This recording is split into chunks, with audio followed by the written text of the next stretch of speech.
반갑습니다. 2022학년도 고2 9월학력평가 지구과학 원 해설을 함께할 저는 양은혜입니다. 여러분 제가 총평은 따로 찍었거든요. 총평 안 본 친구들 있으면 보고 오시고요. 요 본 강의에서는 1번 문제부터 바로 해설을 들어가 보겠습니다. 자, 먼저 1번 문제 볼게요. 자, 1번 문제는요. 물리적인 성질에 따라서 지구 내부의 층상 구조 나눈 게 나와 있어요. 자, 우리가 지구 내부 구조를 보면요. 여기 오른쪽 그림 보면 이렇게 지구 가장 바깥쪽에 얇은 껍질인 지각이 있고요. 그 아래 가장 큰 부피를 차지하고 있는 멘틀이 있습니다. 그리고 그 아래 핵이 있죠. 뭐 핵은 외핵과 내핵으로 다시 나뉘고요. 근데 우리가 어디를 확대해 봤냐면 여기 지금 완전 지구의 좀 윗부분이죠. 표면 가까이. 여기 지각과 그리고 멘틀 윗부분까지 확대해서 보니까 암석권과 연약권으로 나뉜대요. 자, 먼저 암석권부터. 여러분, 암석권은 지각입니까? 지각을 포함하긴 하죠. 그렇지만 지각만 있는 건 아니고요. 지각과 멘틀의 가장 윗부분까지 포함한 게 암석권이거든요. 딱딱한 상태이기 때문에 암석권이라고 부르는 거예요. 그래서 일단은 포인트 하나, 암석권이 지각뿐만 아니라 멘틀의 최상부인 최상부 멘틀도 포함합니다. 라는 거. 자, 그리고 그 아래는 연약권이 있습니다. 연약권은 연약해요. 그래서 부분적으로 녹아 있어요. 연약권의 특징들을 키워드 중심으로 여기다가 적어보자면 연약권은 부분적으로 녹아 있어요. 그래서 우리가 그거를 부분 용융되었다, 부분 용융 상태다라고 하고요. 그렇기 때문에 얘는 움직일 수 있습니다. 딱딱한 암석권이 아니잖아요. 그래서 유동성이 있어요. 움직일 수 있는 유동성이 있다. 그렇게 유동성이 있기 때문에 여기서 바로 멘틀의 대류가 일어나는 겁니다. 그래서 여러분 연약권에서 이제 대류 현상이 일어나면요. 그 위에 있는 암석권의 조각, 우리 암석권의 조각을 판이라고 하죠. 그 판이 움직일 수 있는 거예요. 그래서 연약권에서의 대류가 판 이동의 원동력이라고도 말할 수 있는 거죠. 되셨죠? 자, 요 정도 정리해보고 이제 기억부터 보겠습니다. 자, 기억은요. 연약권은 유동성이 있대요. 그렇죠. 연약권 유동성이 있습니다. 기억 보기 맞고. 자, 그 다음 니은은 암석권은 지각을 포함한대요. 그쵸? 우리 암석권에는 지각과 멘틀의 일부를 포함합니다. 자, 그래서 니은 보기도 맞아요. 자, 마지막 디귿 보기. 지각의 평균 두께는 대륙 지각이 해양 지각보다 두껍다라고 했는데 요거 그냥 그림에 나와 있거든요. 여러분 여기가 대륙 지각이고 여기가 해양 지각이에요. 둘 중에 누가 더 두꺼워요? 위아래로 볼록볼록 이렇게 튀어나와 있는 대륙 지각이 더 두껍잖아요. 그래서 두께는 대륙 지각이 더 두꺼운 겁니다. 그러니까 우리 디귿 보기도 맞는 거고요. 만약에 디귿 보기에선 두께를 물어봤지만 우리가 대륙과 해양 지각의 밀도도 자주 물어보거든요. 밀도를 물어본다면 밀도는 누가 더 클까요? 맞아, 밀도는 해양 지각이 더 큽니다. 해양 지각은 우리 현무암질 암석으로 그리고 대륙 지각 화강암질 암석으로 구성되어 있어가지고 해양 지각의 밀도가 더 크다라고 알고 있죠. 자, 그래서 정답 기억, 니은, 디귿 모두 맞으니까 5번을 골라주시면 되고요. 우리 이제 2번으로 넘어가 볼게요. 자, 1번은 수월하게 풀었을 거예요. 어렵지 않은 문제였으니까. 자, 2번 역시 어렵지는 않습니다. 자, 2번은요. 플룸 구조론입니다. 플룸 구조론. 플룸이 뭐였어요? 플룸. 여러분 플룸이라고 하면 플룸은 멘틀 전체에서 멘틀 가장 그 바닥부터 멘틀 가장 윗부분까지 멘틀 전체에서 하강하거나 상승하는 어떤 기둥 모양의 흐름을 플룸이라고 하죠. 근데 플룸은 방향에 따라서 하강하는 거를 우리가 차가운 플룸이라고 하고요. 상승하는 거를 뜨거운 플룸이라고 해요. 그 여기에서 지금 요 부분 내려가고 있죠. 그럼 요거는 하강하니까 차가운 플룸인 거예요. 그래서 우리가 이 부분이 지금 차가운 플룸입니다. 자, 그 다음에 이 부분, 지금 A라고 나와 있는 부분은 상승하고 있으니까 여기가 바로 뜨거운 플룸이 되겠죠. 그래서 A가 뜨거운 플룸이에요. 근데 우리 차가운 플룸과 뜨거운 플룸 좀 비교해 볼게요. 자, 먼저 차가운 플룸 같은 경우는 주변에 비해서 같은 깊이의 주변에 비해서 차가우니까 밀도 어떻겠어요? 밀도 크겠죠? 밀도가 크니까 아래로 가라앉는 거 아니에요? 그래서 얘는 밀도가 커요. 밀도가 크다. 그리고 지진파 있죠? 지진파의 속도가 어떻게 나타날까? 차가운 플룸에서는 좀 빠르게 나타나요. 우리가 요걸 가지고 지구 내부 어디에 차가운 혹은 뜨거운 플룸이 있는지를 알아낸 거거든요. 그럼 뜨거운 플룸 반대로 생각해 주면 돼요. 뜨거운 플룸은 주변에 비해서 밀도가 작고 지진파의 속도는 느린 편이다. 이렇게 비교해 주면 됩니다. 자, 이렇게 비교까지 해봤고요. 우리 이제 뜨거운 플룸에 좀 주목을 해보면 여기 위에 화산섬들이 있어요. 이 화산섬들은 화산 활동을 통해서 만들어진 거거든요. 왜냐면 우리가 뜨거운 플룸에서는 열점이란 게 만들어지죠. 그 열점에서 화산 활동이 일어납니다. 즉 마그마의 분출이 일어나고요. 그에 따라서 화산섬이 생긴 거예요. 그러면 뜨거운 플룸 같은 경우는 여기 열점 생기고요. 우리가 열점에서 마그마가 어떻게 생기는지도 생각을 해본다면 우리 마그마가 만들어지는 원리 있잖아요. 이따 뒤에 문제에도 나올 테지만 열점에서 마그마 어떻게 만들어져요? 여기서 지하에 있던 게 상승하는 거니까 결국에 압력 감소로 마그마 만들어지는 거였죠. 그래서 열점에서는 압력의 감소로 만들어지고요. 압력의 감소에 의해서 지금 멘틀 물질이 용융된 거니까 현무암질 마그마 만들어질 겁니다. 그래서 이 화산섬들이 이루고 있는 거 대부분 현무암질 마그마가 굳은 암석이다라는 거죠. 자, 요게 뜨거운 플룸의 특징이에요. 자, 요 정도까지 해석하고 이제 기억부터 볼게요. 자, 기억은요. 화산섬 기억은 주로 유문암질 마그마의 분출 형성이 된대요. 방금 설명한 거죠. 여러분 화산섬 기억 요거 열점에 의해서 만들어진 거라서 유문암질 아니고 현무암질로 만들어진 겁니다. 자, 그래서 우리 기억 보기 틀렸어요. 틀렸고. 자, 그 다음에 이제 니은 볼게요. 자, 니은은 A는 뜨거운 플룸이다 라고 했습니다. 자, A는 지금 상승하고 있으니까 뜨거운 플룸 맞는 거죠. 니은 보기 맞고. 자, 디귿 플룸의 상승과 하강 운동은 멘틀 전체 규모로 일어난대요. 플룸이란 거 멘틀 전체에서 나타나는 상승 또는 하강하는 흐름이라고 했잖아요. 멘틀 전체에서 나타나는 거 맞는 거죠. 그래서 우리 디귿 보기 맞게 됩니다. 그럼 정답은 니은 디귿이니까 4번을 골라주시면 되겠죠. 그래서 플룸 구조론 문제는요. 사실 어렵게 나오는 주제는 아니에요. 나올 만한 것들이 정해져 있거든요. 그래서 뜨거운 플룸과 차가운 플룸 비교하는 거, 그리고 뜨거운 플룸에서 또 열점, 거기서 일어나는 화산 활동까지 연결시켜서 공부하시면 돼요. 자, 그럼 넘어가가지고 우리 이제 3번 문제 볼 건데요. 여러분 3번 문제부터는 단원이 조금 바뀌었습니다. 대기와 해양 파트고요. 그 중에서도 해양에서 해수의 흐름인 해류 문제가 3번에 나왔는데요. 자, 여기 조경수역이라는 단어가 보여요. 자, 문제에서 우리나라의 조경수역을 형성하는 해류 AB와 그 근원이 되는 해류를 나타냈다라고 했는데 여러분 조경수역이 뭡니까? 조경수역. 자, 조경수역이란 건 난류랑 한류랑 만나는 곳이거든요. 거기서는 난류성 어종이랑 한류성 어종이 모두 잡히기 때문에 굉장히 좋은 어장이에요. 물고기 잡기에 좋습니다. 근데 우리나라 근처에도 그 조경수역이 만들어지거든요. 선생님 여기다가 우리나라 한번 그려볼게요. 자, 우리나라 한반도가 이렇게 있을 때 우리나라 근처에 있는 해류를 보려면 우리나라 근처에 큰 해류가 하나 흐르고 있어요. 북태평양 아열대 순환의 일부에 해당하는 해류인데요. 여기 이렇게 흐르는 요 해류의 이름이 뭘까요? 맞아, 요 해류가 바로 쿠로시오 해류입니다. 자, 여기 쿠로시오 해류가 있어요. 그럼 쿠로시오 해류에서 갈라져 나와가지고 이제 작은 난류들이 생기겠죠. 왜냐면 지금 쿠로시오 해류에 흐르는 방향이 저위도에서 고위도 방향이니까 이런 거 우리가 난류라고 하잖아요. 그래서 쿠로시오 해류에서 여기 황해 쪽으로 가는 거 우리 황해 난류라고 해요. 황해 난류. 그리고 쿠로시오 해류에서 여기 동해 쪽으로 가는 거 그걸 우리가 동안 난류라고 하는데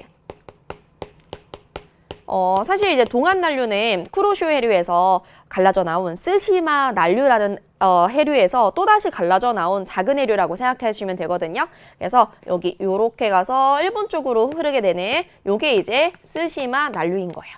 여기 나오죠.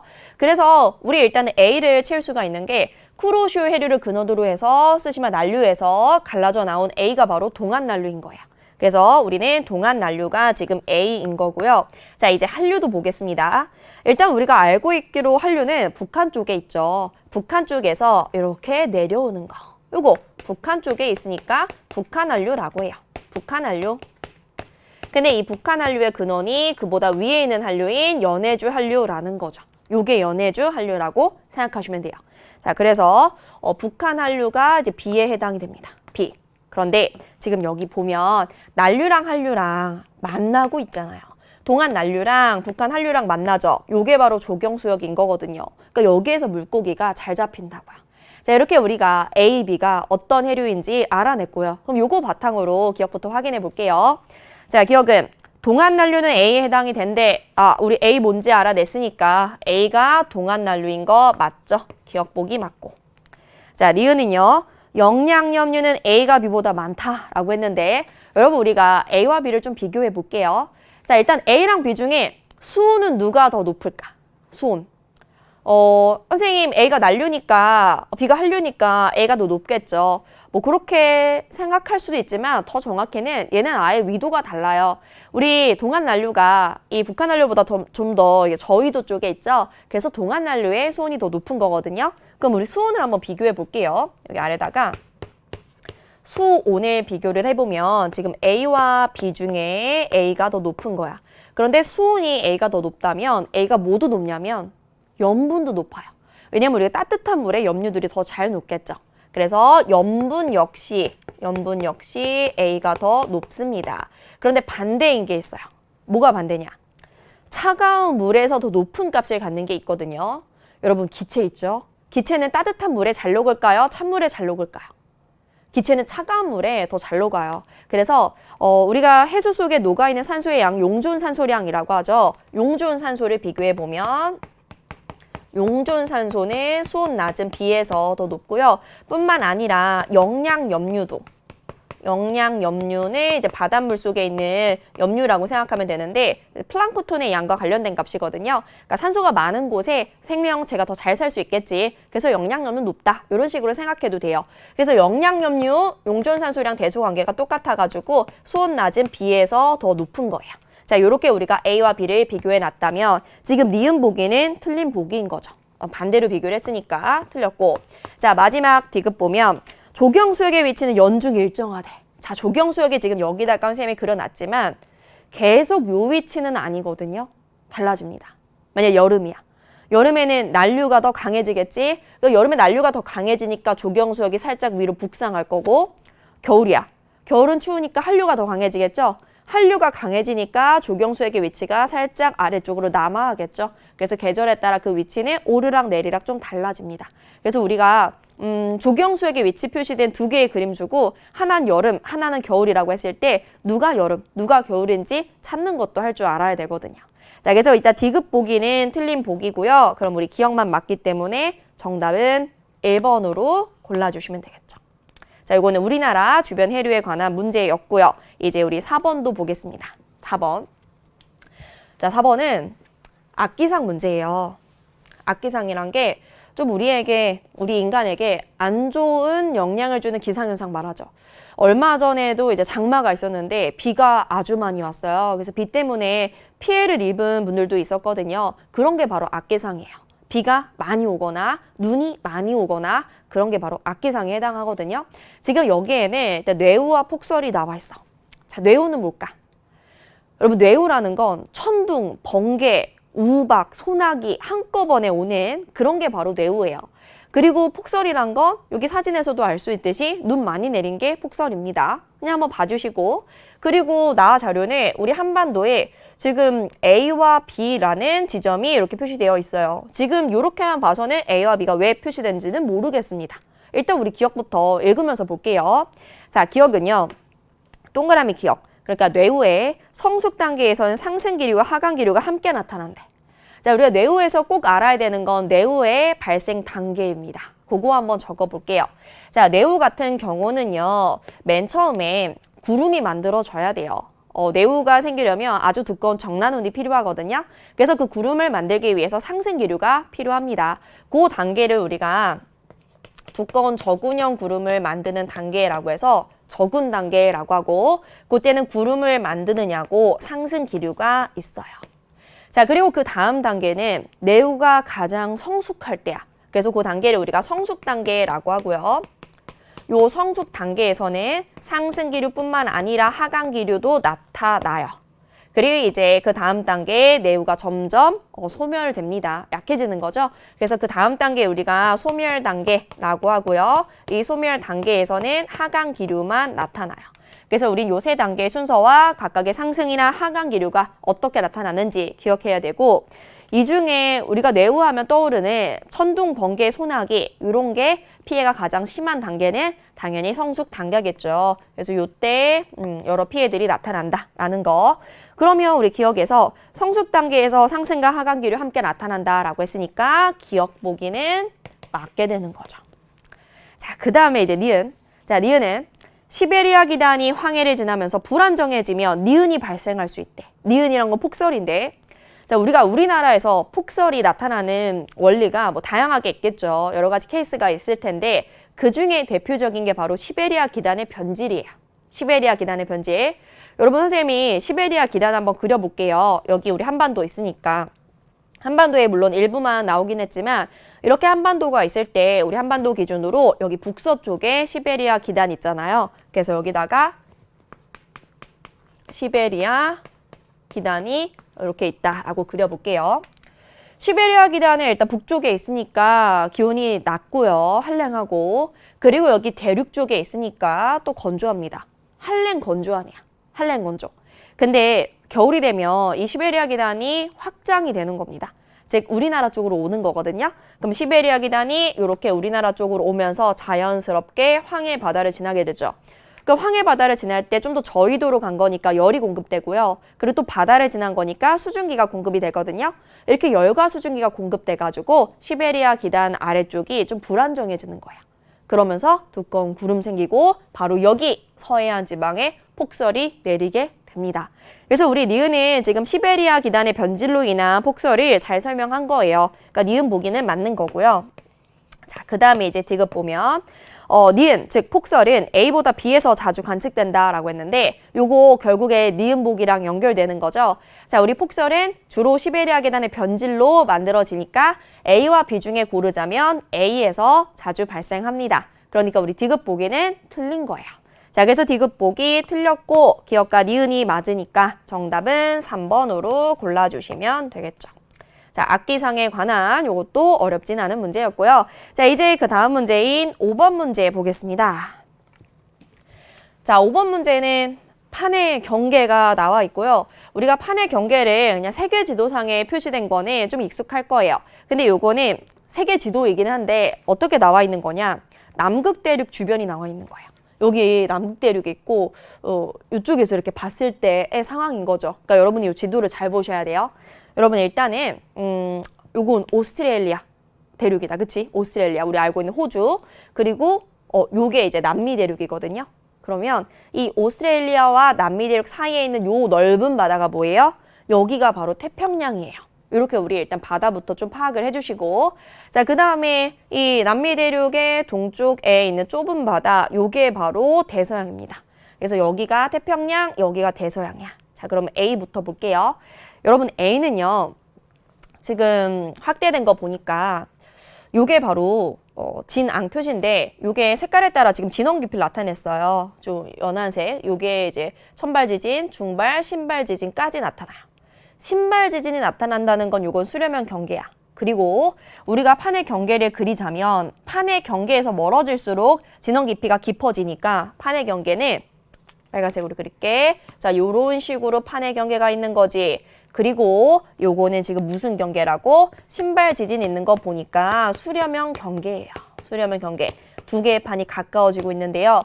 해양과 대륙 중에 우리 해양의 밀도가 더 크다라고 1번 문제에서 말했어요. 그러면 해양판이 대륙판 아래로 섭입하고 있겠죠. 그래서 기호로 이런 식으로 표시해 줄게요. 그러면 여기에서 나타나는 지형은 맞아. 해구. 섭입하니까 해구 생기겠지. 여기 이름이 페루칠레 해구거든요. 해구 있고요. 섭입하니까 섭입돼 있겠죠. 아래쪽에. 섭입돼 있어요. 그리고 여기 호상열도 있을까 없을까? 호상열도. 선생님, 우리 섭입형 경계에서는 호상열도 있잖아요. 여기도 섭입이니까 있어요. 없습니다. 여러분 이거 헷갈리시면 안 돼요. 왜 없냐면 우리가 호상열도 생기는 거는 두 개의 판 중에 섭입을 당하는 더 밀도가 작은 판에서 생기는 거잖아요. 근데 여기 섭입 당하는 판에 바다가 아예 없어요. 그래서 호상 열도는 생기지 않는다라는 것도 꼼꼼하게 체크해 주시고 자, 그다음에 이제 B를 보면 B는 대서양이라고 했고요. 천발 지진만 나타납니다. 그럼 요거는 수렴 아니고 발산형 경계예요. 문제에서 A, B가 수렴 아니면 발산이라고 했으니까 발산형 경계. 그럼 이 해양판과 해양판이 멀어지고 있는 상황이고요. 사실 요거는 대서양 중앙에 있는 대서양 중앙 해령인 거죠. 그래서 여기 나타나는 지형을 물어본다면 해령이 나타납니다. 자, 요 정도까지 생각하고 우리 이제 기억부터 볼게요. 자, 기억 보시면요. 베니오프대는 A에서 나타난대요. 자, A는 지금 수렴, 그 중에서도 섭입이 일어나요. 베니오프대 나타납니까? 여러분, 베니오프대랑 섭입대 똑같은 거죠? 나타나요. 기억 보기 맞아요. 자, 그 다음 니은은 시베리아 기단이 황해를 지나면서 선생님 모르고 4번 니은을 읽었네. 다시 5번 니은. 자, 니은 B에서는 해령이 발달한다. 여러분 지금 B에서 해령 발달하나요? 발달해요. 여기 해령이라고 적혀놨잖아요. 우리가 바다에서 나타나는 발산형 경계, 그게 바로 해령인 거거든요. 그래서 우리 니은 보기도 맞아요. 자, 그 다음 디귿. 판의 경계에 인접한 두 판의 밀도차 누가 더 크냐라고 물어봤어요. 여러분 우리가 A 같은 경우는 판의 경계에 밀접한 두 개의 판이 해양판과 대륙판으로 판의 종류가 다르거든요. 그런데 B판은 해양판과 해양판이에요. 물론 같은 해양판이더라도 정확하게 밀도가 같지는 않고 차이는 나겠지만 그래도 해양과 대륙으로 종류가 다를 때보단 차이가 덜하겠죠. 그래서 그 차이는 A에서 더 큰 겁니다. 그래서 우리 디귿 보기 A가 B보다 크다라고 했으니까 맞는 거죠. 디귿 보기도 맞고요. 정답은 5번을 골라주시면 됩니다. 자, 이렇게 우리 5번 판의 경계 문제까지 풀었고 이렇게 1페이지 문제 5개를 풀어봤는데 1페이지에서는 여러분이 좀 수월하게 풀렸을 것 같아요. 시험 시간에도. 그래서 어려운 문제는 아직까지는 없었다. 자, 그러면 이제 뒷페이지 넘어가가지고 6번을 볼 건데요. 자, 6번이 선생님이 총평에서 주목할 만한 문제예요 라고 찍었던 거고요. 실제로 우리 EBS 사이트에서 오답률을 봤을 때도 오답률이 굉장히 높은 문항입니다. 자, 왜 오답률이 높았는지 같이 한번 생각해 볼게요. 자, 우리 가는요, 탐사해역 A와 B의 위치래요. 근데 문제에서 지금 A와 B에는 해령과 해구 중에 하나가 존재한다라고 했고요. 그리고 나는 뭐냐면 A, B 중 한 곳에서 음양 측심 자료다라고 했거든요. 자, 일단 우리 가부터 볼게요. 자, 가에서 A와 B, 어디가 해구 있는 곳일까? 자, 우리 일단 A를 보면 우리나라 보입니다. 여기 조그맣게 우리나라 귀엽다. 이렇게 일본 보여요. 그러면 A는요. 우리나라와 일본이 속한 뭐 유라시아판과 태평양판의 경계라고 생각했을 수도 있고 아니면 그 아래에 있는 필리핀판과 태평양판의 경계라고 보는 게 더 맞긴 해요. 그랬을 때 A는 둘 중에 뭐로 보나 섭입이 일어나기 때문에 해구가 있는 곳이거든요. 해구. 뭐 일본 해구, 마리아나 해구 이런 게 A 쪽에 있는 거야. A는 해구고. 자, B는 뭐가 있을까?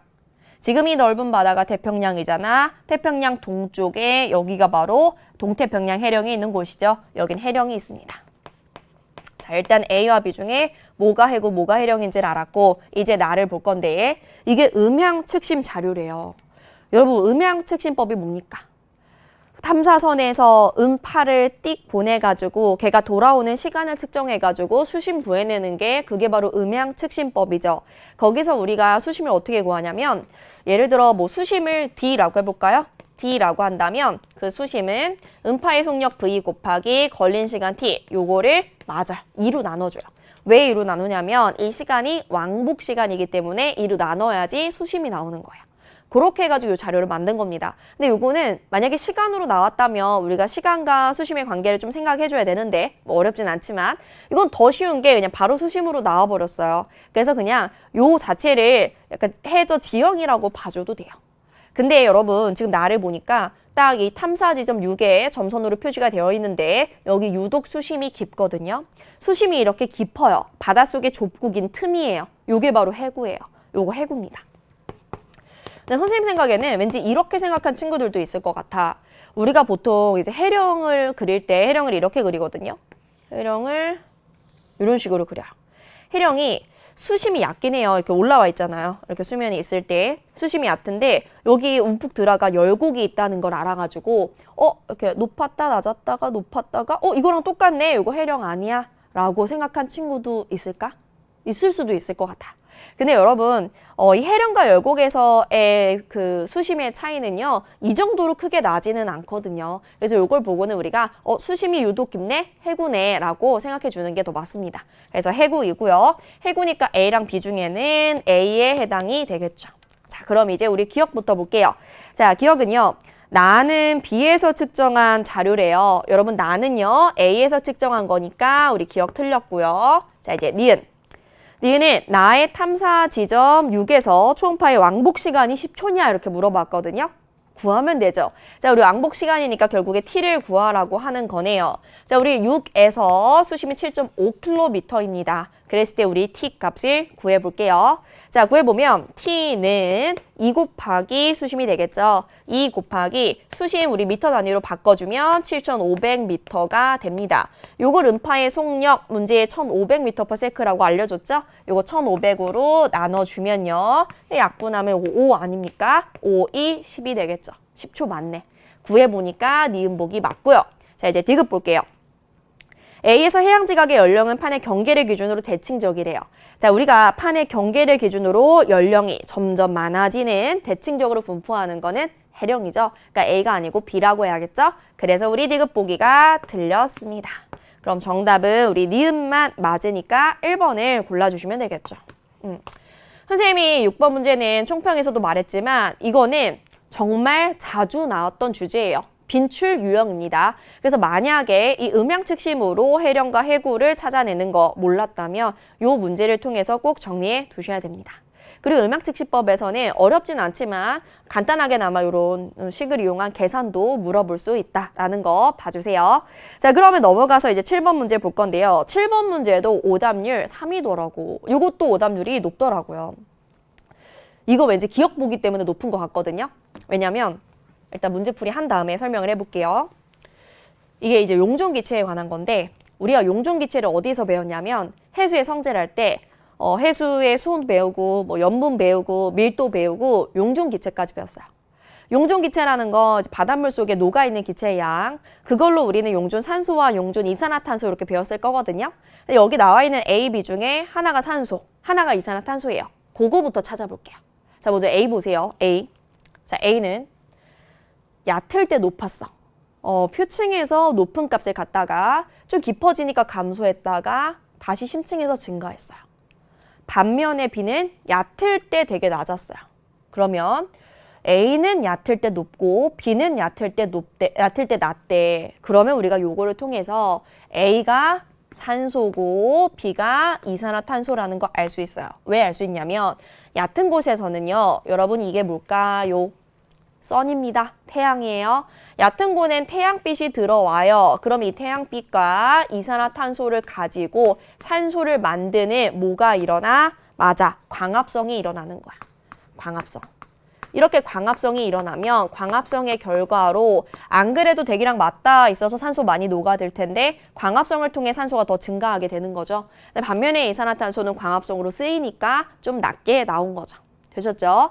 그리고 뭐 산소는 다시 깊은 곳에선 증가합니다. 이산화탄소도 깊은 곳으로 갈수록 증가하는 패턴을 보이고 있어요. 자, 요 정도까지 보고 우리 이제 기억을 볼 건데요. 기억에서 표층에서 용존기체 양은 A가 B보다 많다라고 했어요. 여기서 아마 맞다라고 한 친구들이 많을 거예요. 선생님, A가 B보다 많다? 지금 A가 B보다 당연히 많잖아요. 더 오른쪽에 있잖아요. 기억 당연히 맞는 거 아니에요? 답 틀린 거 아닙니까? 여러분 항상 우리가 이렇게 어떤 그래프가 나오면 축을 잘 봐야 돼요. 이게 용존 산소량 축이고 이게 용존 이산화탄소량 축인데 아예 값 자체가 다르죠. 용존 산소량은 1, 2, 3, 4, 5 이런 값들이 적혀 있고 용존 이산화탄소량은 48, 50, 52 이런 숫자가 적혀 있습니다. 그 말은 즉슨 절대적인 용존 기체 양은 이산화탄소가 어느 깊이든지 더 높은 거예요. 왜냐하면 얘가 워낙 물에 잘 녹으니까. 그래서 표층에서 지금 그래프 자체는 깊이에 따른 변화를 나타내주기 위해서 이렇게 동시에 그려놓은 거지 실제로 그 절대적인 양을 비교해보면 이산화탄소가 훨씬 더 많다라는 거죠. 그래서 우리 기억 보기가 틀린 겁니다. 이거 혹시 몰랐던 친구들은 여기서 꼭 알고 가셔야 돼요. 자, 그 다음 니은. B가 표층에서 적은 주된 이유는 광합성에 이용되기 때문이래요. 자, B는 이산화탄소인데 표층에서 적은 거 광합성에 이용됐기 때문이죠. 니은 보기 맞습니다. 자, 그 다음에 디귿 보면 심층순환의 깊이 1000m 이상에서 A를 증가시키는 역할을 한대. 자, 요것도 한번 볼게요. 자, 1000m 이상에서 산소 A는 다시 증가합니다. 그게 심층순환 때문일까요? 맞아요. 왜냐하면 선생님이 여기다 간단하게 심층순환을 그려보자면 여러분 여기가 저위도고 여기가 극지방 부근인 고위도입니다. 그리고 이렇게 해수면이 있다고 해볼게요. 이게 지금 바다입니다. 자, 우리가 심층순환은 이따 문제에도 나오겠지만 어떻게 만들어지냐. 고위도의 표층 해수가 침강하면서 만들어지는데요. 여긴 뭐가 많냐. 안 그래도 표층에는 산소가 많은데 여긴 심지어 고위도니까 수온이 아주 낮은 산소이기 때문에 낮은 해수이기 때문에 수온이 낮으면 산소가 더 잘 녹겠죠. 그래서 여기는 유독 더 산소가 많아요. 산소 많은 얘가 침강해가지고 다른 위도의 심층까지 퍼지게 되니까 이렇게 깊은 심층에서 산소가 높게 나타나는 거거든요. 심층순환 때문이거든요. 그래서 디귿 보기가 맞아요. 우리 이 디귿은 심층순환의 역할이기도 하거든요. 그래서 정답이 4번입니다. 근데 선생님이 이제 문항별로 여러분이 선택한 그 비율을 보니까 5번을 선택한 친구들이 엄청 많더라고요. 5번을 선택했다는 거 기억도 맞다라고 생각했다라는 거죠. 그래서 우리가 절대적으로 비교하면 이산화탄소가 더 많다는 거 여기서 꼭 짚고 가셔야 돼요. 자, 이제 넘어가가지고 8번 문제 볼게요. 자, 8번 문제 고생대, 중생대, 신생대 우리 지질 시대가 보입니다. 자, 이 그림은요. 현생 누대 동안 생물과의 수의 변화라고 했고요. 가와 나는 육상 척추 동물과 그리고 해양 무척추 동물 중 하나다라고 했어요. 그러면 둘 중에 뭐가 뭐 해양 무척추고 그리고 육상 척추인지 알아내야 되거든요. 여러분 우리 고생대 있죠?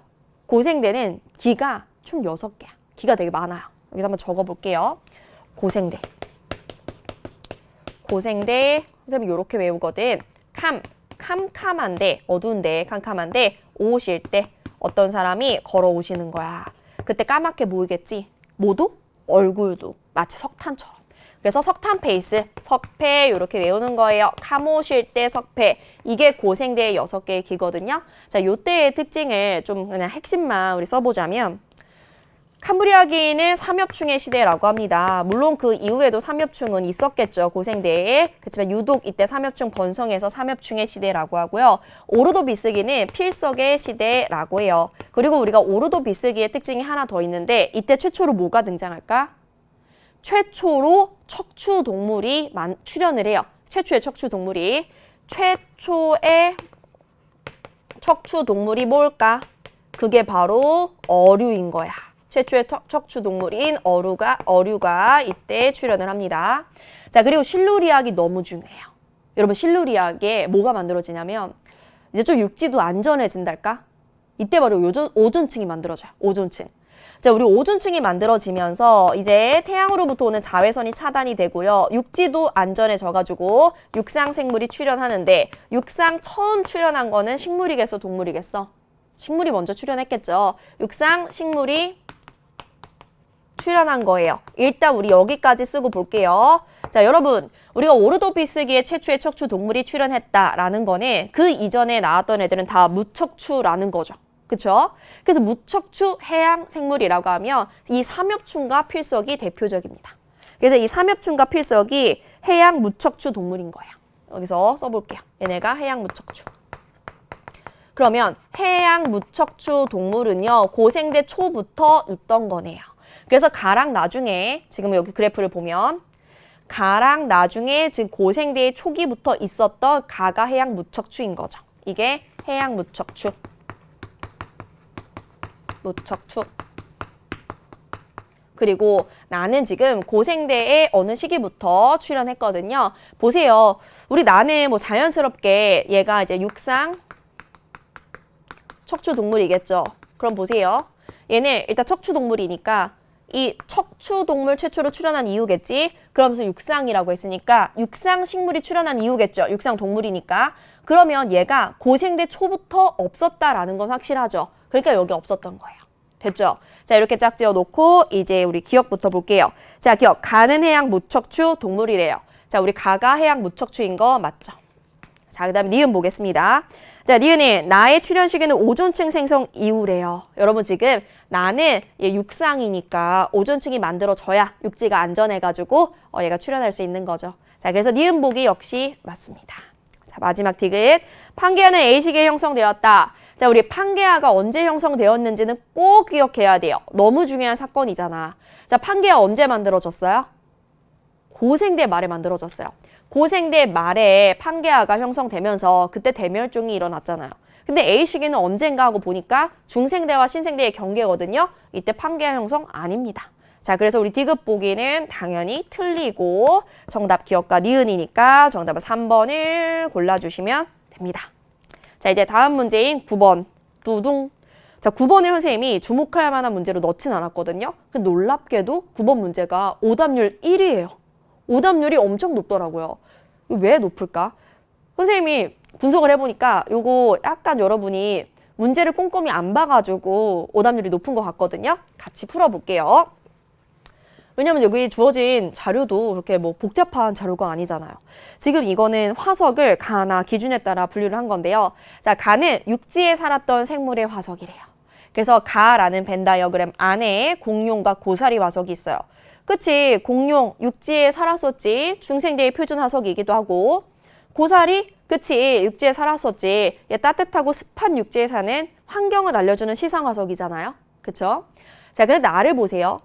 속시식물이 번성한 시기에 지층에서 산출될 수 있대. 일단은 여러분 속시식물이 번성한 시기가 언젠지 아세요?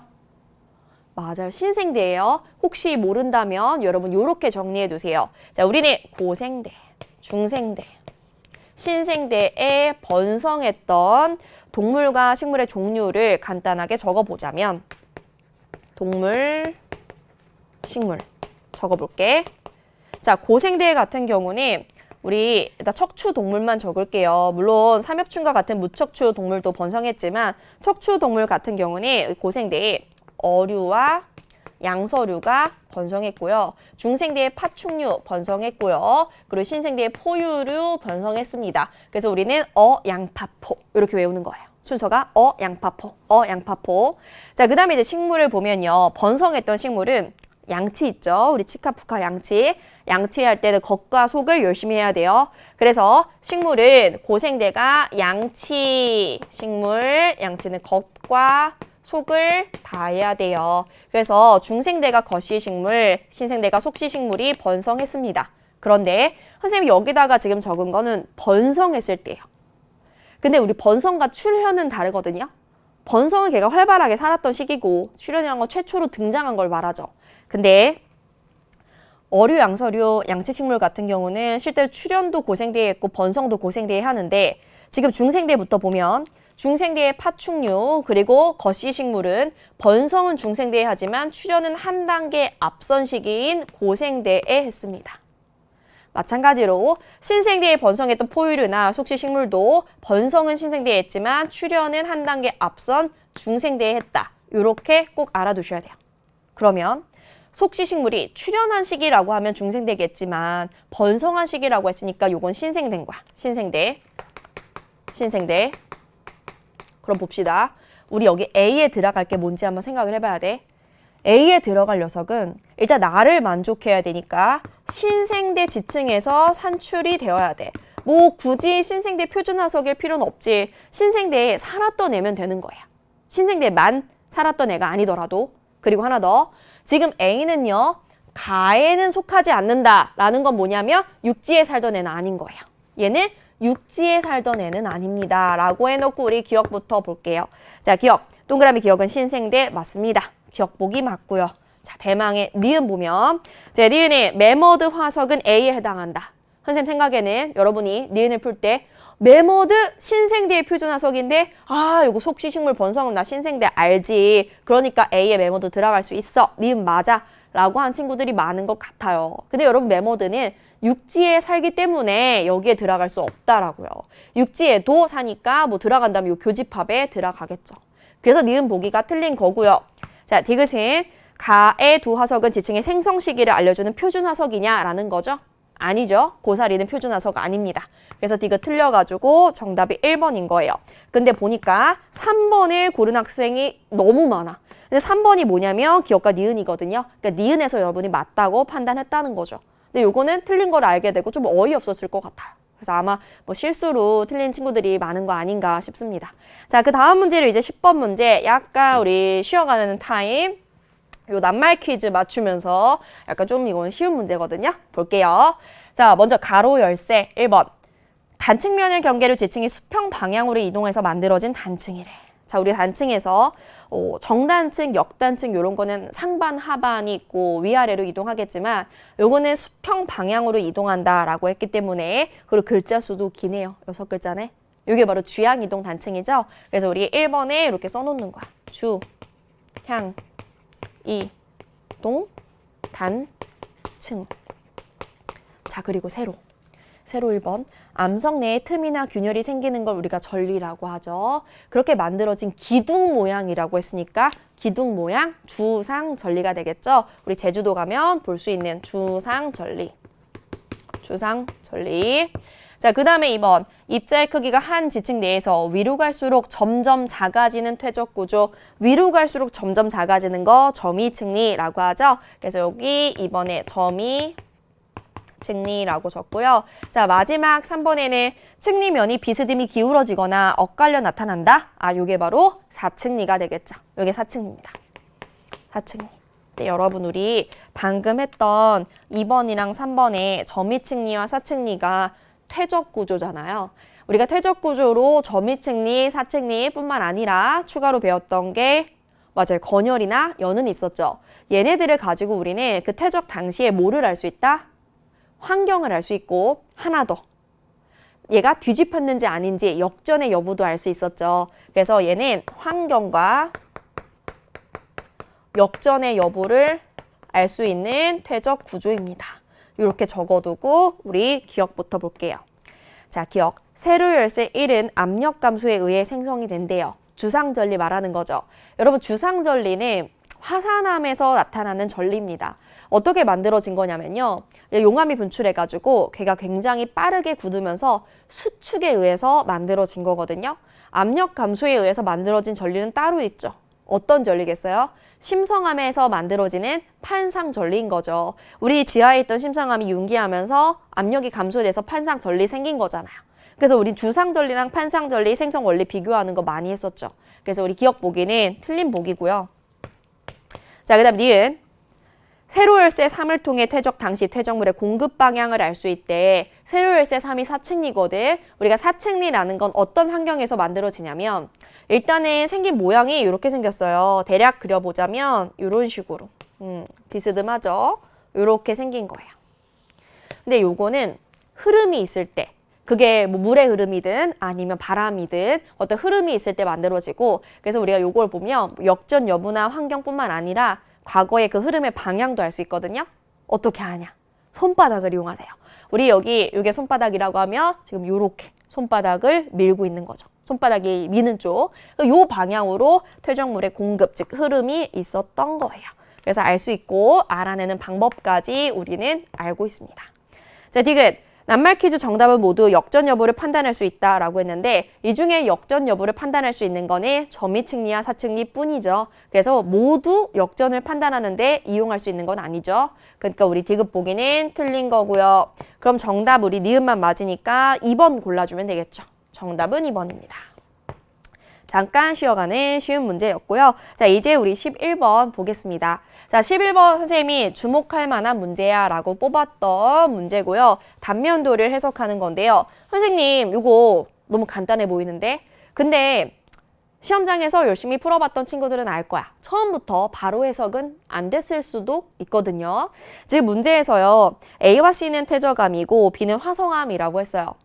근데 우리가 보통 퇴적암은 아래부터 차곡차곡 쌓이거든요. 그러니까 여러분이 C랑 A는 퇴적암이라고 했으니까 C가 먼저 그 다음에 A다. 근데 B는 화성암이니까 순서가 얘가 이제 C 쌓이고 B가 분출하고 A가 다음에 쌓인 걸 수도 있고 C와 A가 쌓이고 그 다음 그 사이를 B가 관입한 걸 수도 있다. 그걸 알아내려면 일단 변성 부분을 보자라고 생각하는 게 순서예요. 그래서 변성 부분을 본 거예요. 왜냐면 B가 마그마가 굳어가지고 만들어진 화성암이니까 B랑 이제 B 이전에, B가 만들어지기 이전에 있던 거라면, 있던 층이라면 B랑 접하고 있는 부분이 변성되어야 되거든요. 근데 지금 변성된 부분은 A에 밖에 없어요. A가 지금 B랑 접하고 있는 부분이 변성됐죠. 그러면 일단 확실한 거는 B가 만들어질 당시에 A는 이미 있었다는 거야. 근데 C는 B와 접하고 있는 부분이 변성되지 않았으니까 C는 없었다는 거야. 여기서부터 뭔가 이상하다 했을 거야. 자, 그러면 일단 여기까지 써볼게요. A, 그 다음에 B야. 그리고 나서 이제 B와 C의 경계를 보니까 거칠 침식면이 보이고 동글동글 이 녀석이 기저여감이란 말이야. 자, 기저여감이 있다는 거 요거 부정합을 의미하거든요. 그런데 이것도 이상하죠. 왜냐하면 우리가 부정합에서 기저여감은 부정합면 위에 나타나야 되는데 지금 아래쪽에 있어요. 그럼 일단은 기저여감이 나타나는 층이 더 나중에 만들어진 거니까 C가 B보다 나중인가 보다. 그러면 A가 쌓이고 그 다음에 B가 이렇게 들어와서 A 변성되고 그리고 여기 부정합 이런 식으로 있어가지고 C가 쌓이고 이게 만약에 뒤집힌다면 이런 모양이 되겠네. 역전됐구나. 이렇게 A, B, C 만들어지고 역전이 된 거예요. 이해됐어요? 그리고 이 사이는 부정합인 거예요. 그리고 보니까 A에는 뭐가 있어? 암모나이트가 있어. A는 무슨 시대에? 중생대에 퇴적이 된 거야. 까지 해석을 해줘야 되는 겁니다. 그러니까 여러분이 역전되었다는 걸 선생님이 방금 설명한 순서대로 생각을 해서 눈치를 챘어야 되는 거예요. 자, 그럼 이제 우리 기억부터 볼게요. 자, A는 B보다 먼저 생성되었대요. 자, A는 B보다 먼저인 거 맞습니다. A의 변성 부분으로 알 수 있고요. 자, 니은 C에서는 삼엽충 화석이 발견될 수 있습니까? 여러분, C는요. 중생대에 만들어진 A 이후이기 때문에 다시 고생대의 화석인 삼엽충이 발견될 수는 없는 거죠. 니은 보기 틀렸고요. 자, 디귿. 이 지역은 최소 2회 육상에 노출되었다라고 했어. 육상에 노출. 그러니까 융기해가지고 육상에 노출되었다라는 거죠. 여기에는 한 번의 부정합이 있어요. 자, 우리가 부정합이 만들어지는 과정을 생각해보면 부정합이 만들어지면서 한 번은 육상의 노출, 즉 융기에 의한 육상의 노출이 일어나야 돼요. 선생님, 그러면 여기 부정합 한 개니까 육상에 노출된 건 최소한 한 번만 있어도 되는 거 아닌가요? 그런데 우리가 부정합이 만들어진 단계에서 가장 마지막 단계가 해수면 아래에서의 퇴적이거든요. 근데 여기 있는 그림을 보면 나무다. 요거 지금 육상에 노출된 상황인 거지. 그 마지막 해수면 아래에서 퇴적되고 다시 한번 육상에 노출이 된 거죠. 그러니까 최소한 2번 일어난 거예요. 부정합 개수에 플러스 1을 하시면 됩니다. 자, 그래서 우리 디귿 보기 맞는 보기고요. 기억과 디귿이 맞으니까 정답은 3번을 골라주시면 됩니다. 자, 이렇게 11번 문제 풀어봤습니다. 자, 이제 우리 두 번째 쪽도 넘어가가지고 12번을 볼게요. 자, 12번은 요즘 메타버스가 핫하다는데 지금 문제에도 메타버스가 등장했어요. 메타버스 안에서 수업하는 상황이라고 합니다. 그래서 이렇게 화면이 있고 선생님이 여기 등장해 있어요. 캐릭터로 등장해 있어요. 자, 이 탐구 과정을 볼게요. 실험 장치에 A와 같이 모형을 넣었어. 그리고 여기 있는 손잡이를 시계 방향으로 돌리면서 관찰했어. 그런데 선생님이 뭐라고 했냐면 나에서 뭐를 볼 수 있대? 습곡을 볼 수 있대. 자, 여기까지 일단 볼게요. 시계 방향으로 돌렸더니 습곡이 보였다고? 우리가 습곡은 어떻게 만들어지는 거야? 눌러야 돼? 이게 양쪽에서 당겨야 돼. 눌러야 되는 거죠. 이렇게 양옆에서 누르는 힘, 무슨 힘? 횡압력에 의해서 구불구불 구부러진 게 습곡이잖아요.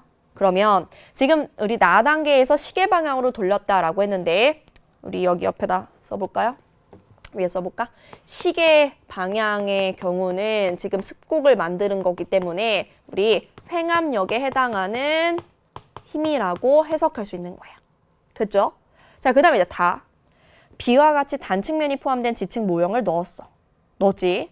그리고 손잡이를 이번에 시계 반대 방향으로 돌리며 관찰했어. 그럼 보자. 지금 이 넣은 거는 무슨 단층이냐면 지금 이 단층면에서 위쪽에는 얘가 상반이잖아요. 상반이 위로 올라갔으니까 얘는 지금 뭐예요? 역단층이에요. 역단층. 역단층도 횡압력에 의해서 만들어진 단층이죠. 그런데 라에서 어떻게 돌렸냐면 시계 반대 방향으로 돌렸거든요. 아까 시계 방향의 횡압력이란 거 우리가 나에서 알아냈잖아요. 그럼 그것과 반대 방향의 시계 반대 방향은 뭐겠어? 요거는 장력인 거야. 그 말은 즉슨 지금 라에서는 장력이란 힘이 작용한 거야. 그럼 보세요. 장력이 작용해요. 선생님, 장력에 의해서 우리 정단층 만들어지는 거잖아요. 아, 그러니까 이 상황이 역단층을 넣어놓고 또 당기는 장력을 주면 얘가 상반이 어떻게 되겠어? 내려가면서 시간이 지나면 정단층으로 바뀔 수 있다라는 거죠. 무슨 상황인지 이해되셨죠? 자, 그러면 이제 기억부터 보겠습니다. 자, 기억. 자, 기억에서 손잡이를 시계 방향으로 돌릴 때 작용하는 힘이 횡압력인 거 맞죠? 위에 적어놨습니다. 맞고요.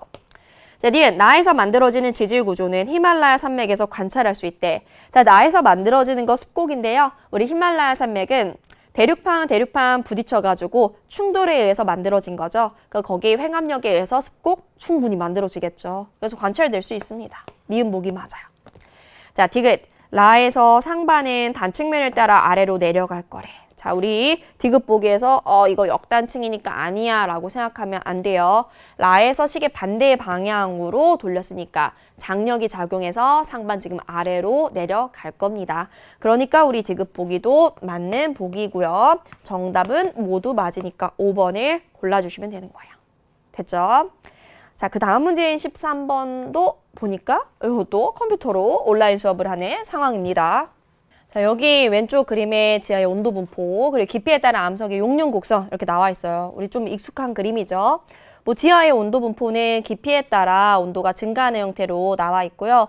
그 다음에 요거는 물이 포함된 화강암의 용융 곡선이고, 물이 포함되지 않은 멘틀, 요거 물이 포함된 멘틀의 용융 곡선이 나와 있어요. 그리고 여기 기억, 니은, 디귿 화살표가 있는데 요 화살표들이 마그마가 만들어지는 원리잖아요. 그럼 기억, 니은, 디귿이 뭔지부터 좀 생각을 해볼까요? 여러분, 기억은 마그마 어떻게 만들어지는 걸까?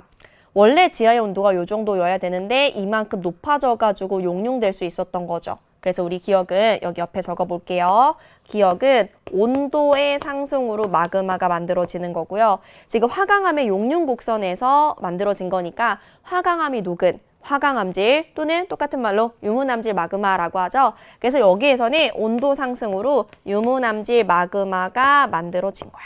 자, 그 다음에 니은 볼게요. 자, 니은은요, 이 정도 깊이에 있던 애가 이렇게 위로 올라왔어요. 위로 올라왔기 때문에 얕은 곳으로 왔다. 즉, 압력의 감소인 거죠. 그래서 니은은 압력 감소이고요. 이렇게 압력 감소에 의해서 지금 멘틀 물질이 녹은 거니까 여기에서 만들어지는 마그마는 현무암질 마그마죠. 자, 여기서 현무암질 마그마 만들어집니다. 자, 그 다음에 이제 마지막 우리 디귿 볼게요. 자, 디귿 같은 경우는요. 지금 물이 포함되지 않은 멘틀에서 물이 포함된 멘틀로 바뀐 거죠. 즉, 물이 유입이 된 거예요. 그래서 디귿 같은 경우는 물의 유입이고요. 우리가 여기서 물의 유입으로 용융점이 낮아진 것도 확인할 수 있는 거죠. 그래서 물의 유입이고 물의 유입으로 결국에 얘도 멘틀 물질이 용융된 거니까 현무암질 마그마가 만들어지는 거예요. 자, 요 정도 정리하고 우리 학생 ABC의 멘트들을 읽어보겠습니다. 자, A는요. 해령 주변에서 분출되는 마그마의 생성을 니은으로 설명할 수 있대.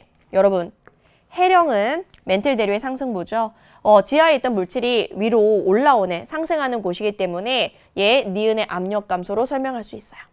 자, 학생 B. 멘틀에 물이 공급되면 디귿처럼 용융점이 낮아진대요. 물이 포함되지 않았다가 포함된 걸로 물이 유입되니까 용융점이 낮아졌죠. 자, B도 잘 말했어요. 자, C. 기억에 의해 생성되는 마그마의 에설트 함량은 니은보다 많다라고 했어요. 여러분 보세요. 지금 기억에 의해 만들어지는 거는 유문암질이고요. 그리고 니은에 의해 만들어지는 건 현무암질이에요. 우리가 유문암질과 현무암질의 에설트 함량을 비교를 해보면 누가 더 많습니까? 얘네 SiO2 이산화규소 함량은 유문암질이 더 많잖아요. 그렇기 때문에 기억에 의해 생성되는 마그마의 함량은 니은보다 많다. 우리 C도 잘 말했네요. 그럼 A, B, C 모두 잘 말했으니까 정답 우리 5번 골라주시면 되죠? 자, 5번입니다. 자, 그 다음 문제로 우리 14번 문제 볼게요. 자, 14번도 좋은 문제. 요거 방사성 동위원소 붕괴로 절대 연령 구해내는 문제거든요. 근데 이것도 처음에 이제 공부하다 보면 어려워하는 친구들이 있어요. 근데 이 문제 잘 이해하면 방사성 동위원소 붕괴에 대해서 알게 될 겁니다. 자, 문제에 보면요. 어떤 암석 안에 포함된 방사성 동위원소의 붕괴 과정을 나타낸 거다라고 했거든요. 여러분, 요게 처음이에요. 처음에는 원소 B밖에 없었어요. 그쵸? 지금 원소 B가 몇 개 있냐면 16개가 있었습니다.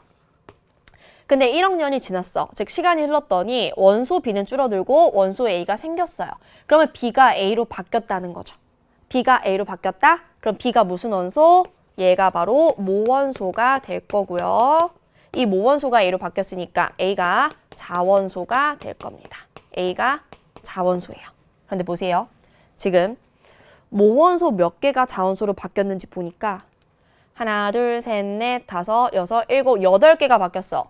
16개의 절반인 8개만큼이 자원소로 바뀌고 즉 8개의 자원소가 생겼다고 말할 수 있는 거예요.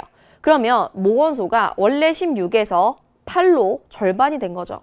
자, 이렇게 모원소가 처음 양의 절반이 될 때까지 걸린 시간을 우리는 세 글자로 반감기라고 하죠. 그럼 여기에서 이 1억 년이 바로 반감기인 거예요. 아, 이 원소의 반감기가 1억 년이구나. 되셨죠? 1억 년. 그러면 자, 이제 세 번째 그림 볼게요. 자, 세 번째 그림은 이제 원소 A, 즉 자원소가 더 늘어났습니다. 그런데 우리가 생각을 해볼게. 지금 두 번째 그림에서 모원소가 하나, 둘, 셋, 넷, 다, 여섯, 일곱, 8개 남았잖아. 그럼 여기서 만약에 반감기가 한 번 더 지난다면 모원소가 지금 8개의 절반이 4개잖아요. 4개가 더 자원소로 바뀌는 거거든요. 그럼 이 중에 요거 하나, 둘, 셋, 4개까지 자원소로 바뀌면 그게 1억 년이 지난 거거든. 근데 여기 보니까 4개하고 좀 더 바뀌었어. 그러면 일단은 1억 년은 넘게 지난 거야. 반감기 1회 이상 지난 건데요. 근데 1회 이상 지나고 나서 보니까 지금 또 4개거든요. 4개의 절반은 2개거든요. 여기서 만약에 2개가 더 자원소로 바뀐다면 반감기가 한 번 더 지난 거죠. 그러니까 이게 2억 년이 되겠지만 보니까 거기서 1개만 더 자원소로 바뀌었지 2개까지 바뀌지는 않았더라. 그러니까 반감기가 2번 더 지난 거는 아니라는 거죠. 그러면 여기서 n억 년 후에 n이라는 건 1억 년보다는 크고 2억 년보단 짧다라고 볼 수 있는 거예요. 되셨어요? 자, 그러면 우리 기억부터 보겠습니다. 자, 기억 보시면요. B는 A의 자원소래요. 여러분, B는요, A의 모원소입니다. 자원소, 모원소 거꾸로 말했죠? 기억 보기 틀렸고. 자, 니은. 이 방사성 동위원소의 반감기는 1억 년이래요. 자, 모원소가 처음 양의 절반이 될 때까지 걸리는 시간이 1억 년이니까 반감기 1억 년인 거 맞죠? 니은 보기 맞습니다. 자, 디귿. n 플러스 1은 2보다 크대. 자, 여기 n이란 게 1과 2 사이 값이야. 그러면 n 플러스 1은 당연히 2보다는 크겠죠. 여기서 n 플러스 1이 의미하는 거는 전체 반감기가 몇 번 지났냐. 요 처음에 반감기까지 포함해가지고를 의미하는 거겠죠. 자, 그래서 2보다 크다라고 할 수 있습니다. 디귿 보기 맞고요. 그럼 정답 니은 디귿 맞으니까 4번 골라주시면 되겠죠. 자, 정답 4번입니다. 자, 그 다음 이제 15번 문제 넘어가 볼게요. 자, 15번 문제. 정오에 우리나라 ABC에서 이제 구름에 대한 정보를 얻기 위해서 가시 영상과 적외 영상을 해석한 결과를 이렇게 그래프로 나타냈거든요. 자, 우리 위성 영상 해석하는 것도 단골 주제예요. 이거 해석할 수 있어야 되는데, 즉 가시 영상과 적외 영상이 있어요. 일단은 여러분 가시 영상 같은 경우는 태양 복사 에너지를 이용하니까 낮에만 이용 가능하고요. 적외 영상은 구름이 방출하는 복사 에너지 이용하는 거니까 낮뿐만 아니라 밤에도 이용 가능해요. 문제에서 정오라고 했으니까 난 12시죠. 가시 영상 이용할 수 있는 시기네요. 그것도 한번 체크를 해주시고. 자, 가시 영상 같은 경우는 우리가 구름에 어떤 정보를 알 수 있어요? 가시 영상을 이용하면. 가시 영상은요, 구름의 두께를 알려줍니다. 구름의 두께. 가시 영상에서 색이 밝을수록 두께가 두껍다라는 뜻인 거예요. 이런 애들이 두께가 두껍고 얘는 두께가 얇은 거죠. 자, 적외 영상에서는 어떤 정보 알 수 있을까? 적외 영상에서. 자, 적외 영상에서는 구름 최상부의 높이를 알 수 있어요. 구름에서 제일 높은 부분의 높이. 그래서 적외 영상에서는 구름 최상부 높이를 알 수 있다. 그러면 ABC에 있는 구름을 좀 모식적으로 그려볼까요? 자, 여기다 그려보겠습니다. 자, 여기 A고요. 여기 B고요. 여기 C예요. 선생님 A부터 그려볼게요. 자, A는요. 가시 영상에서 어두우니까 두께가 얇을 거고 적외 영상에서도 어두우니까 구름 최상부의 높이가 낮을 거야. 그럼 얘는 얇고 낮은 곳에 있을 거야. 그래서 A에서의 구름은 이렇게 그릴 수 있는 거예요. 요게 A. 자, B는요. 가시 영상에서 어두워요. 그러니까 두께가 얇고요. 그리고 적외 영상에서 밝아요. 그러니까 구름 최상부의 높이는 높은 곳에 있다라는 거예요. 그래서 우리 B 같은 경우는 얇지만 높은 곳에 있는 이런 게 바로 B예요. 자, 마지막 C는 가시 영상도 밝고 적외 영상도 밝아. 그러면 높은 곳에 있으면서 두께가 두껍다는 거거든요. 그럼 얘는 그림으로 그리면 이런 식으로 그려지는 거죠. 됐죠? 자, 이렇게 그려놓고 우리 기억부터 보겠습니다. 자, 기억. 소나기가 내릴 가능성이 가장 높은 게 A냐? 이렇게 물어봤어요. 여러분, 소나기가 내리려면 이제 정난운, 두꺼운 구름이 필요하거든요. 그러면 두꺼운 구름이 있는 거 C잖아요. 그러니까 소나기가 내릴 가능성은 A가 아니고 C에서 제일 높겠죠. 그래서 우리 기억 보기 틀렸습니다. 자, 니은. 구름 최상부의 높이는 A 지역보다 B 지역이 높대요. A보다 B 지역의 최상부의 높이가 더 높죠. 니은 잘 말했어요. 니은 보기 맞고. 자, 디귿. 구름의 두께는 B 지역이 C 지역보다 두껍대요. 자, 구름의 두께는 우리 B 지역은 C 지역보다 얇죠. 자, 그래서 디귿 보기 틀렸어요. 그래서 만약에 여러분이 이렇게 위성 영상 해석하는 문제가 나오면요. 이렇게 구름을 간단하게나마 그림으로 그려놓으면 좀 실수를 줄일 수가 있어요. 선생님이 했던 것처럼 가시와 적의 영상 해석해서 구름 그릴 줄 알아야 됩니다. 자, 그래서 정답은 니은만 맞으니까 2번을 골라주시면 되고요. 우리 이제 16번을 볼 건데요. 자, 16번 온대저기압 문제고 선생님이 주목할 만한 문제로 뽑았던 문제입니다. 자, 볼게요. 자, 가에 온대저기압이 있대요. 그런데 온대저기압은 그려주지 않고 여기는 지금 등 앞선과 등 온선만 나와 있습니다. 자, 그리고 여기 저라고 적혀 있는 거 보니까 여기가 온대저기압의 중심이라는 거예요. 그러면 우리가 저기압은 주변에 비해서 기압이 낮은 거니까요. 등 앞선에서 이 기압의 숫자들을 생각해 보면 이 저기압 중심에서 멀수록 기압은 커지는 거예요. 멀수록. 그럼 등 온선은 어떻게 될까? 등온선. 등온선이 이런 식으로 있는데, 이렇게 있는데, 등온선은 이렇게 갈수록 높은 걸까요? 이렇게 아래로 갈수록 높은 걸까요? 힌트가 있어요. 문제에서 가는 북반구에서 발달하고 있는 이라는 말이 있거든요. 북반구에 동그라미 치셔야 돼요. 북반구라고 했잖아요. 북반구면 북쪽으로 갈수록 고緯도 쪽인 거죠. 아, 그러니까 북쪽으로 갈수록 추운 거지. 여기가 북반구이기 때문에 지금 여기 북쪽으로 갈수록 이쪽으로 갈수록 이렇게 갈수록 기온이 어떻게 되는 거야? 낮아지는 거야. 왜냐면 고緯도에 가까워지니까. 여기까지 됐죠? 그럼 우리는 일단 A와 B 지점에서 기온과 기압을 비교할 수 있을 겁니다. 그거부터 기압이랑 비교를 해볼게요. 기압, 기온 적어놓고 먼저 기압부터. 기압은 지금 A는 요 정도에 있고 B는 제일 바깥쪽 등압선에 있어요. 그럼 B가 A보다 기압이 높은 거죠. 그래서 우리 기압은 A보다 B가 높습니다. 자, 그 다음에 기온 볼게요. 자, 기온은요. 우리가 위로 갈수록 기온이 낮다라고 했잖아요. 그럼 A가 있는 요 등온선이 있고 B가 있는 요 등온선이 있잖아. B가 더 아래쪽에 등온선이니까 B의 기온이 더 높은 거예요. 그래서 기온 역시 A보다 B가 높다라고 이렇게 적어주는 거예요. 그리고 문제에 무슨 말이 있냐면 또 여기도 밑줄이 그어야 되는데 A와 B는 전선 후면에 위치한다라는 말이 있어요. 이거 놓치면 안 되지. A랑 B가 전선 후면에 위치한다. 일단 선생님이 여기다가 온대저기압의 전형적인 모습을 그려보면 우리가 온대저기압 CO자로 생겼다고 말하잖아요. 온대저기압의 중심 이렇게 있고요. L입니다. 자, 여기 뾰족, 뾰족, 뾰족 한랭전선이 이쪽에 볼록, 볼록, 볼록 온난전선이 있어. 그러면 우리가 전선의 후면이라는 거, 전선의 뒤쪽이라는 거는 이렇게 한랭전선이 있으면 여기가 전선의 앞이고 여기가 전선의 뒤죠. 자, 이렇게 온난전선이 있으면 여기가 전선의 앞이고 여기가 전선의 뒤인 거죠. 근데 A랑 B가 모두 다 전선의 뒤에 있다라는 거는 여기가 지금 온대저기압의 중심이잖아요. A는 한랭전선의 뒤인 거고 B는 온난전선의 뒤인 거죠.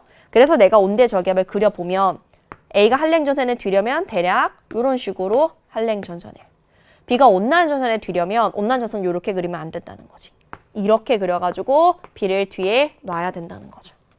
그리고 우리가 난해 A와 B에서의 일기기호라고 했는데요. 여기에다 풍향 표시를 해보면 풍향이 한랭 뒤에서 북서풍, 요 사이에서 남서풍, 온난전선 앞에서 남동풍이잖아. 그러니까 여기에서 지금 북서풍이 부는 걸 보아하니 요거는 한랭 뒤쪽에 해당하는 A의 자료라고 볼 수 있겠네요. 자, 요 정도 해석하고 우리 이제 기억부터 보겠습니다. 자, 기억은요. 가에서 기온은 A가 B보다 낮대요. 여러분 지금 A가 B보다 기온이 낮습니다. 기압도 그렇고요. 기억 보기 맞아요. 자, 니은 나에서 기압은 1010.5헥토파스칼이래요. 자, 우리 나에서의 요 기압을 읽으라는 건데요. 그러려면 우리가 일기기호에서 숫자의 의미를 알아야 돼요. 자, 여기 이 동그라미가 색칠된 정도가 구름의 양인데 다 색칠이 되어 있으니까 구름이 많다라는 거고, 그리고 요 기호는 뭐냐면 비가 빨리 내리는 소나기라는 거야. 소나기 내리는 거 이해 가죠? 한랭 전선 뒤니까. 그리고 여기 요 15라는 거는 기온을 의미해요. 기온이 15도고요. 이게 바로 기압이야. 근데 요걸 읽을 때 우리가 기압이 105야 이렇게 읽는 게 아니고 어떻게 기압을 해석해야 되냐면 이렇게 해석하는 거예요. 보세요. 105라고 쓰고 이 맨 뒷자리 앞에다가 점을 찍어 소수점을. 그럼 10.5야. 근데 이 앞에 있는 숫자 10이잖아. 요 앞에 있는 두 자리자 숫자가 50보다 크면 9를 붙이고 50보다 작으면 10을 붙이거든요. 지금 10은 50보다 작잖아요. 그러니까 10을 붙여가지고 1010.5헥토파스칼인 거야. 만약에 여기에 50보다 큰 수가 있으면 9를 붙이면 그게 기압인 거예요. 왜냐? 우리 1기압이 1013헥토파스칼이니까 거기서 크게 벗어나지 않는 값을 만들기 위해서 그렇게 한다고 생각해 주면 돼요. 자, 그래서 니은은 지금 기압을 잘 구한 거고요. 자, 디귿. 나는 B의 일기기호래. 아니지, 나는 A의 일기기호입니다. 디귿 틀렸고 정답 기억 니은 맞으니까 3번인데요.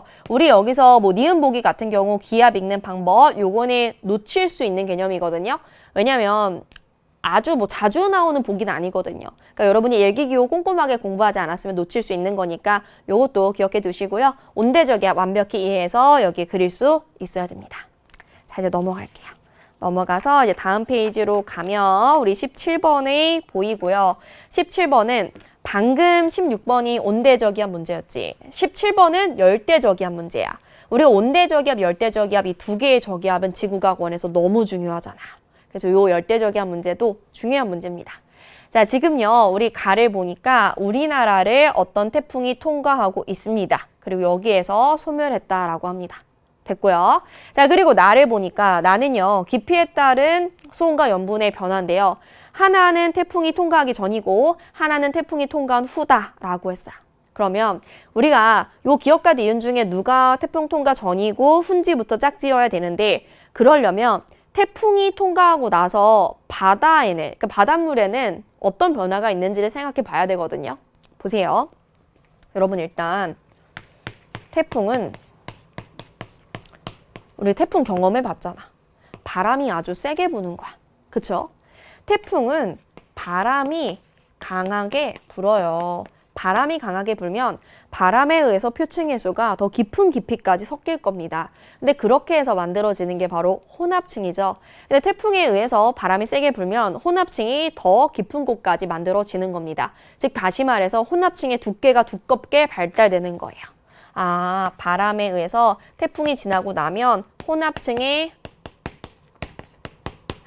두께가 두꺼울 거야. 그리고 태풍이란 건 저기압이에요.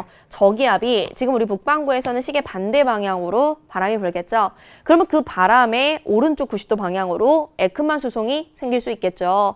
그러면 그렇게 해서 에크만 수송 그려보면 표층에서 발산하거든요.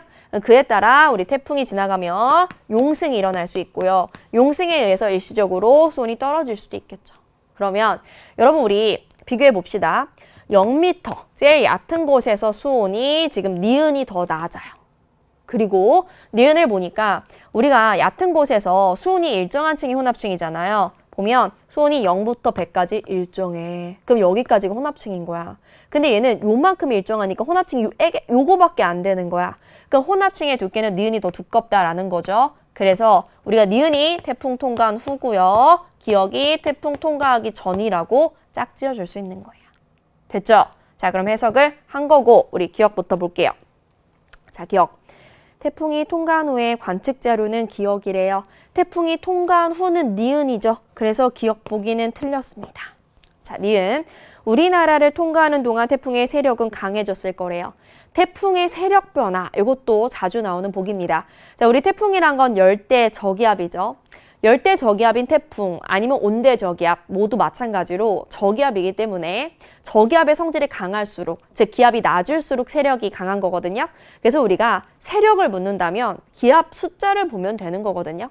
지금 이 태풍이 우리나라를 지나면서 기압이 990에서 998로 증가했어요.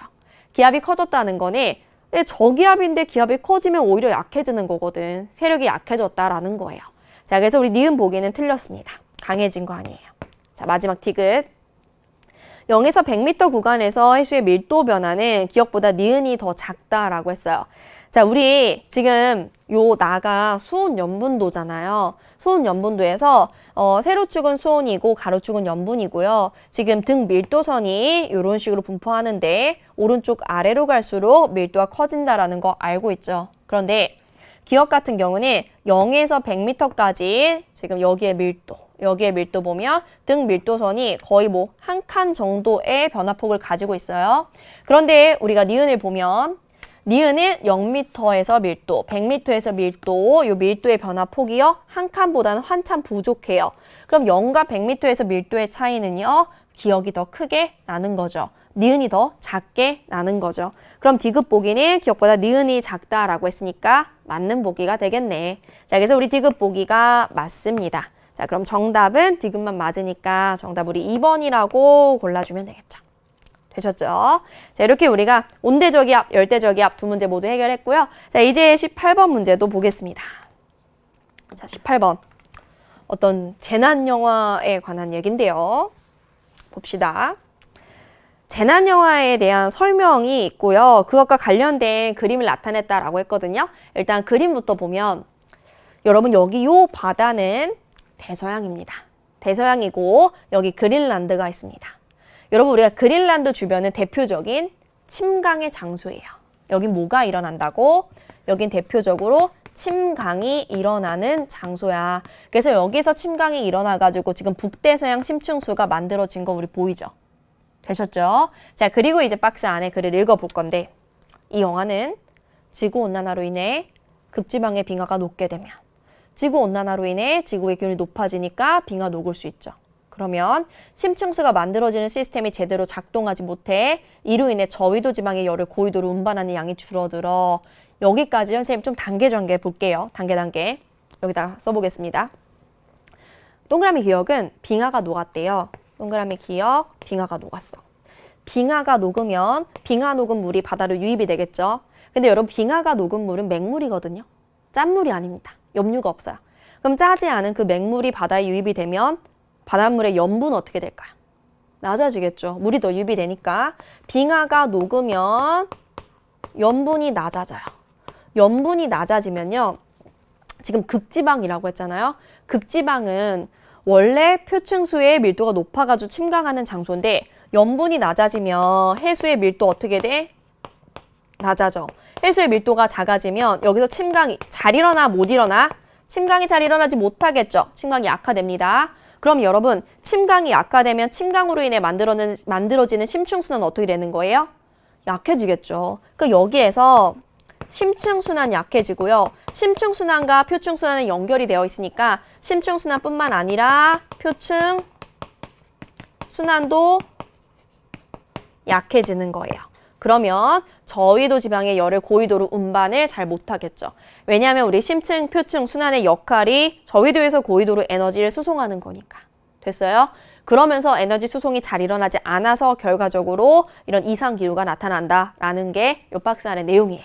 자, 이렇게 우리 단계 이해해 봤고요. 이제 우리 기억부터 보겠습니다. 기억으로 인해 A 해역에서 침강이 강해진대. 자, 기억으로 인해 A라는 극지방 부근 고위도의 침강이 일어나는 장소에서 지금 침강이 강해지는 게 아니고 약해지는 거죠. 기억 보기 틀렸고요. 니은 기억은 A 해역에서 표층 염분을 높이는 역할을 한대요. 아니죠. 여기 다 적어놨잖아요. 물이 더 유입되는 거잖아. 빙하 녹은 물이. 그러면 염분은 낮아지게 되겠죠. 자, 니은 보기 틀렸습니다. 자, 마지막 디귿 보기는 북대서양 표층수는 니은의 역할을 한대요. 자, 지금 북대서양 표층수 나와 있습니다. 얘 저위도에서 고위도로 이동하면서 열에너지를 이동하는 녀석이죠. 그러면 얘가 니은의 역할을 하는 거 맞죠? 저위도에서 고위도로 이동하니까. 맞고요. 만약에 이런 단계가 일어난다면 북대서양 표층수가 지금 니은 역할도 잘 못하게 되겠죠. 자, 그래서 우리 옳은 거 골라주면 정답 디귿만 맞기 때문에 2번을 골라주시면 됩니다. 자, 이렇게 18번 문제 풀어봤고 지금 18번이 해류에 관한, 그러니까 심층 순환에 관한 문제니까 대기화양의 상호작용 단원인데요. 그 다음 문제인 19번도 역시나 대기화양의 상호작용 단원이거든요. 방금은 심층 순환을 봤다면 이제 19번에서는 표층 순환을 볼 거예요. 표층 순환. 우리가 사실 맨 처음 1쪽에서 우리나라 주변의 표층 해류는 봤습니다. 그래서 여기 우리나라 근처의 해류는 우리가 알고 있는데 요거는 그냥 세계 지도상에서 아열대 순환을 보자라는 거죠. 볼게요. 우리가 표층 해류를 공부할 때는 해류들의 방향도 알아야 되고 요 표층 해류들의 이름도 알아야 되거든요. 그리고 표층 해류가 만들어지는 원인이 바람이라고 배웠으니까 어떤 바람 때문에 만들어지는지도 알아야 돼요. 그럼 일단 바람부터 표시해 볼게. 자, 바람을 표시해 보면 저기 지금 0도부터 30도까지 저위도에는 무역풍이 붑니다. 무역풍이 이렇게 불어요. 그렇죠? 자, 30도부터 60도까지 편서풍이 붑니다. 편서풍이 이렇게 불어요. 자, 0도보다 남쪽의 남반구는 북반구랑 적도 기준으로 대칭이라고 했어요. 그래서 남반구 무역풍, 이게 북반구 편서풍이 됩니다. 됐죠?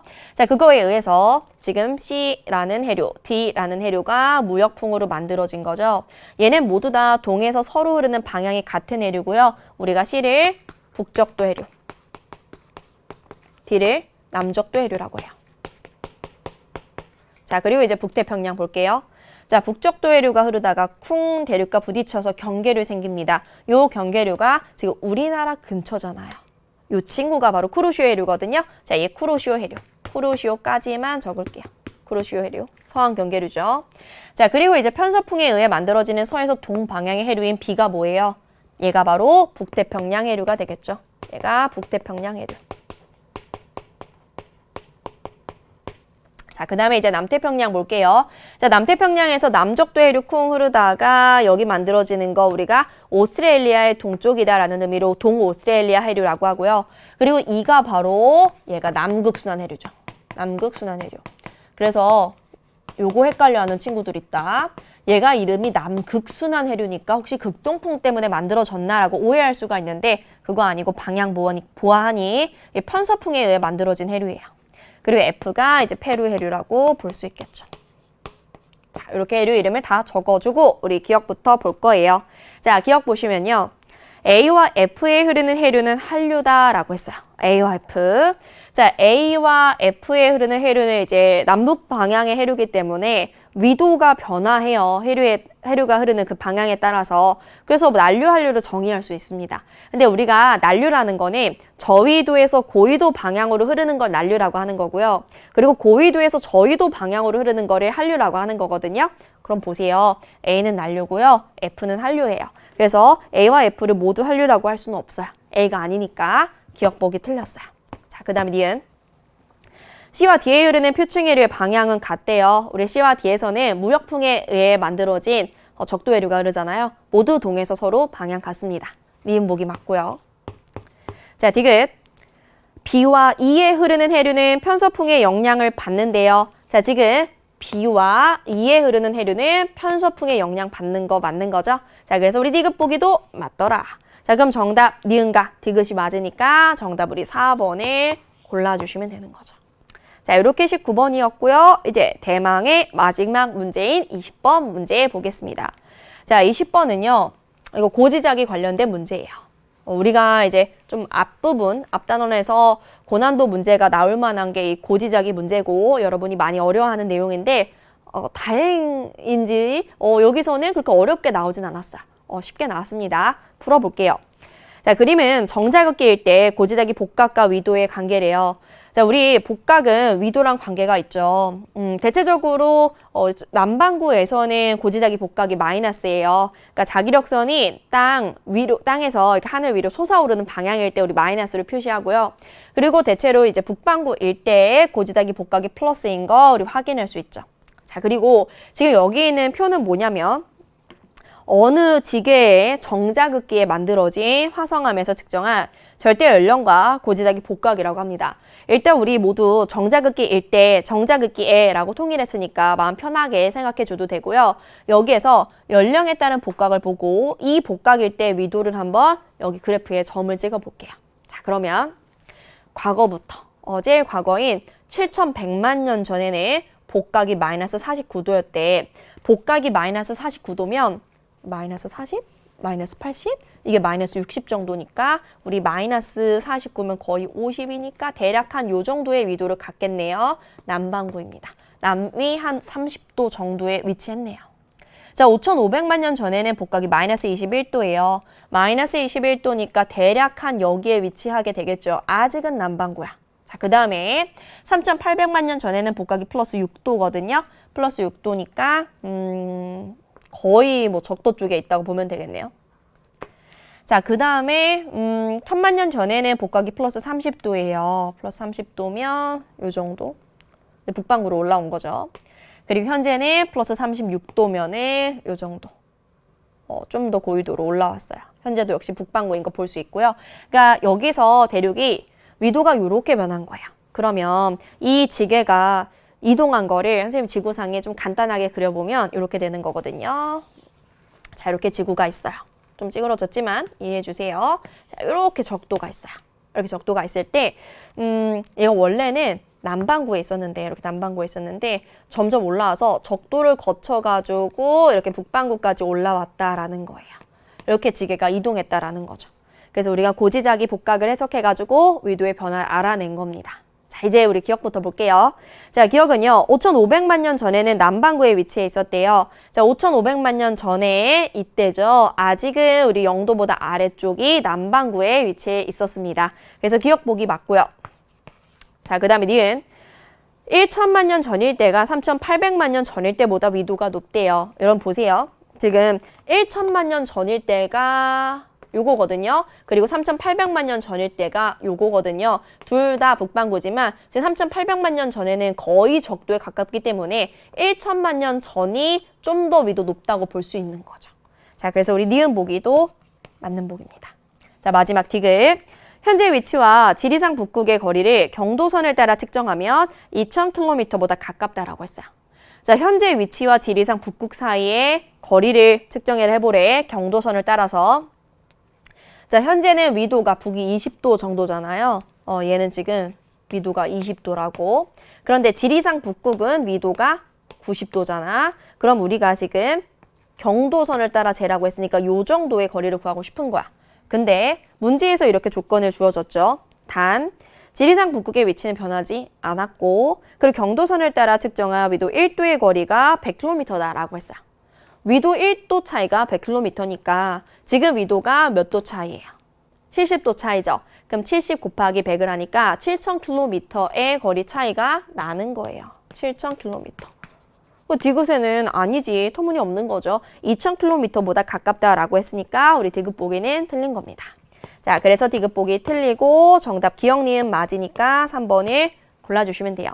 자, 이렇게 해가지고 우리 마지막 20번 문제까지 풀었습니다. 자, 이렇게 선생님이랑 1번부터 20번 문제까지 꼼꼼하게 해설해 봤고요. 여러분 틀린 문제 혹은 새로운 거를 풀이를 통해 알게 됐다 싶은 문제 있으면 꼭 오답 노트 정리하셔야 됩니다. 자, 그럼 여기까지 고생 많았고요. 선생님이랑 나중에 더 좋은 강의에서 만나요. 안녕.